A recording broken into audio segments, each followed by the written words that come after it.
후보자가 되고 단일화 후보자가 되면은 윤석열 대통령에 대한 약속 대련을 할 수밖에 없다. 그거는 약속 대련이라는 표현을 제가 쓰는 것은 아마 여러 가지 상황들의 변화가 있다. 그리고 기업 문제 자꾸 함부로 얘기하지 마라.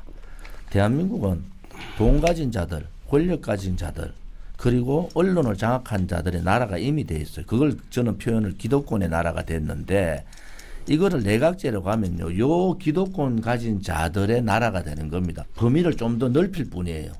그래서 개헌 잘못 얘기하면은 이재명 11년 할 수 있는 개헌대 3년 하고 중임제 개헌합시다.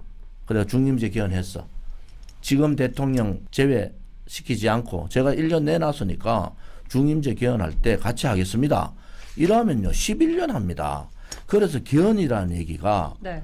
지금 저도 개헌이라는 얘기를 굉장히 알레르기 반응이 있는 게 이게 잘못하면 내각제로 가고 그러면은 소위 대한민국 기득권층 저는 이번 선거가 아까 얘기했던 정치개혁, 선거제도 개편, 그다음에 지방의 통폐합 이거 굉장히 중요해요. 광역 5대 도시 이게 되게 중요한데 하나는 저는 김문수 지사에 대한 부분을 좋게 생각하는 이 양반은 비주류였어요. 네. 소위 말하는 이 메이저 언론들이 왜 김문수 후보에 대해서 그렇게 공격을 합니까? 한동훈 후보를 왜 그래 세울까요? 저는 박근혜 대통령 탄핵 때 저 더 봤잖아요. 정진석 원내대표는 원내대표로서 못 나갔지. 나머지 그 당시에 새누리당에 저아버지 국회의원 했던 사람 다 나갔습니다. 이걸 뭘 의미하느냐? 결국은 이 기득권 싸움에서 국민의힘이 이제 국민의힘의 기득권에 싸울 수 있는 후보가 나온 거예요. 지금 김문수라는 독특한 후보가 나왔어요. 이 공격들이 엄청날 거라고. 그리고 한동훈 후보가 된 것도 그런 여러 가지 연장선상에 된 거예요. 지금 2강까지 온 거는. 그런데 이게 최종 후보는 되는데 저는 한덕수 후보도 기득권이라고 보는 거예요. 소위 말하는 이 경제관료 기득권층이란 말이에요. 이 사람들은 네.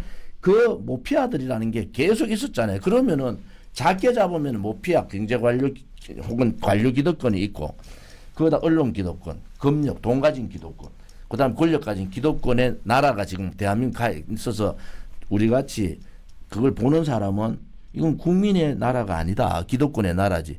거기에 오래간만에 김문수 같은 비주류가 들어왔어. 기득권 한 사람이 들어온 거예요. 그래서 여기에 이번 싸움은 소위 민주당의 좌파 기득권, 민주화 운동했다는 그 30년, 40년을 우러먹는 거기에 등을 탔는 이재명의 소위 좌파 기득권하고도 싸우잖아요. 그러면 김문수라는 사람이 대통령 후보가 되면은 운동권의 좌파 기득권, 거기에 등 타고 있는 좌파 가짜 기득권, 권력 기득권, 언론 기득권, 금융 기득권하고 싸워야 됩니다. 네. 이것은요. 국민의 나라를 제대로 만들 수 있는 후보는 만들었나?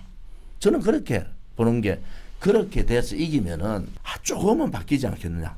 그런 입장에서 저는 김문수 후보가 최종 대통령 후보로 됐으면 좋겠다. 이런 생각을 가지고 있는